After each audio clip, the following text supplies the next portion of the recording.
So how would you assess the relationship between China and Switzerland and areas of mutual cooperation and partnerships? The first thing I would like to mention is that Sino-Swiss relations really date way back. And they're based on a sort of a trust in the sense that Switzerland was one of the first Western countries to establish diplomatic relations with China. But then also the first joint venture with a Western company was with a Swiss company, or the first free trade agreement with a Western European country was with Switzerland. And all that shows that the partnership between Switzerland and China is really something which is a pioneering partnership.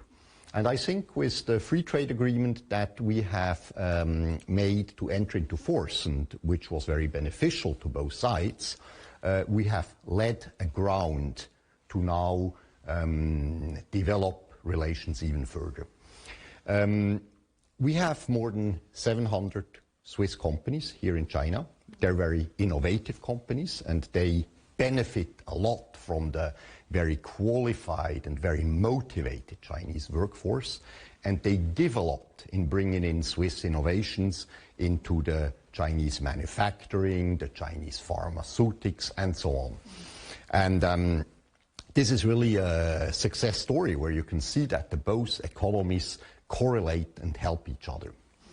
And in other fields, like finance or foreign affairs, we have a lively dialogue, and I think it's a good moment to make a plan for the future. What areas hold further potential, do you think, especially in the economic cooperation between the two sides? We know that this year marks the 10th anniversary of the free trade agreement. What is your expectation of further progress?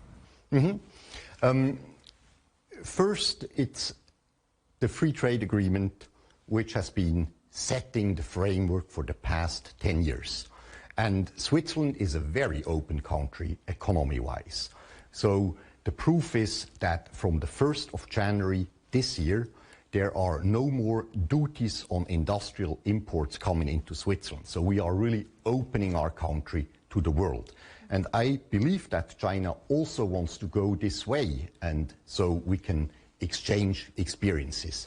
Second, the free trade agreement is very useful to both economies. We have been growing our trade by more than 70% since we have it, but it's not fully used yet. Not everybody, not all the companies know it yet. So we can still make the free trade agreement an agreement which is more accessible to all the countries and more beneficial to all of us. And the third is that we can develop paths on what in a future version of the free trade agreement should be the points of concerns, the points to be addressed, and that, I think, is the roadmap for these talks, and after the talks we will see exactly where we stand.